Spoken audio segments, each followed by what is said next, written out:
परमेश्वर का पुत्र है। और जो कोई यीशु को परमेश्वर का पुत्र कहकर ग्रहण करता है, परमेश्वर उसमें बना रहता है, परमेश्वर हमसे प्रेम करता है और अनंत जीवन का न्योता देता है। ये सुसमाचार जो दुनिया में आया, परमेश्वर का पुत्र जो संसार में जन्म लिया, पवित्र आत्मा के द्वारा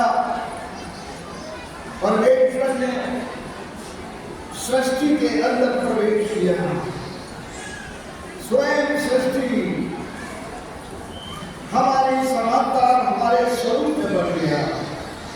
बाइबल के अनुसार परमेश्वर ने जब पहला मानव, पहला आदम बनाया, तो ये पहला आदम परमेश्वर ने मिट्टी से बनाया और कहा आओ हम मनुष्य को अपनी समानता और अपने स्वरूप में बनाएं। परमेश्वर ने मनुष्य को अपनी समानता और अपने स्वरूप में रखा और उस मिट्टी के टुकड़े के कतरों में जीवन का सांस फूका और वो मनुष्य जीवित प्राणी बन गया। अब ये जीवित प्राणी कैसा है? क्यों इतना आजाद है? क्यों इतना स्वतंत्र है? क्यों इसे सोच की स्वतंत्रता है? क्यों इसके अंदर भावनाएं हैं, अपनी इच्छा है और अपनी इच्छा पर चलता है? मनुष्य ही एकमात्र ऐसा व्यक्तित्व है जो स्वतंत्र है, इच्छा से स्वतंत्र है, चाहे ईश्वर को माने या चाहे ईश्वर को न माने, चाहे माता पिता का आदर करे या माता पिता का आदर न करे। परंतु समाज से यही सिखाता है कि वो अपने माता पिता का आदर करे और जब वो आदर करता है तो परमेश्वर भी तुझे आशीर्वाद करता है, क्योंकि परमेश्वर ही है जो हमारा माता पिता है। और माता पिता संसार में हमारे सृष्टिकर्ता को रिप्रेजेंट करते हैं, हमारे सृष्टिकर्ता के कार्य को करते हैं दुनिया में माता पिता, इसलिए माता पिता का हम आदर करते हैं।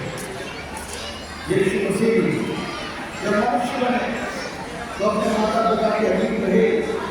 संसारिक पिता उनका कोई नहीं था, वो मरियम का पुत्र कहलाया है, उसको हमेशा मरियम का पुत्र कहा जाता है, उसे कभी यूसुफ का पुत्र नहीं कहा जाता, क्योंकि वो पवित्र आत्मा के द्वारा देह धारण किया माता के गर्भ में 9 महीने तक पूरा मनुष्य बना और पूरे मनुष्य के रूप में पैदा हुआ, ताकि संपूर्ण मनुष्य की जो बातें हैं, जो शक्तियां हैं, जो मनुष्य के अंदर जो प्रवृत्तियां हैं, सब कुछ लेकर वो पैदा हुआ। फिर भी पवित्र आत्मा ने देह धारण किया। इस कारण वो निष्पाप और निष्कलंक से बना रहा है। अब तक मनुष्यों के स्थान पर, हमारे स्थान पर उसने परमेश्वर की सारी आज्ञा का पालन किया, कोई बुराई नहीं करी।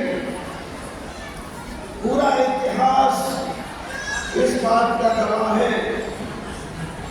रोमी सल्तनत उस जमाने में जब यीशु का जन्म हुआ, रोम की सल्तनत थी, रोम की ताकत थी, सुपर पावर थी और यीशु मसीह को मानने वाले लोग नहीं थे। और दूसरे विचारधारा के लोग थे। सिकंदर महान भी और उसका देश भी यीशु मसीह को मानने वाला नहीं था। ये सब दूसरे विचारधारा के लोग हुआ करते थे। पर हुआ क्या? जब परमेश्वर ने मनुष्य से मेल करना चाहा तो मेल करने के लिए कीमत अदा करनी होगी। मेल करने में हमें कुर्बानी देनी पड़ती है, मेल मिलाप करने में हमें सैक्रिफाइस करना पड़ता है, हमें अपना ईगो तोड़ना पड़ता है, हमें अपने घमंड को त्याग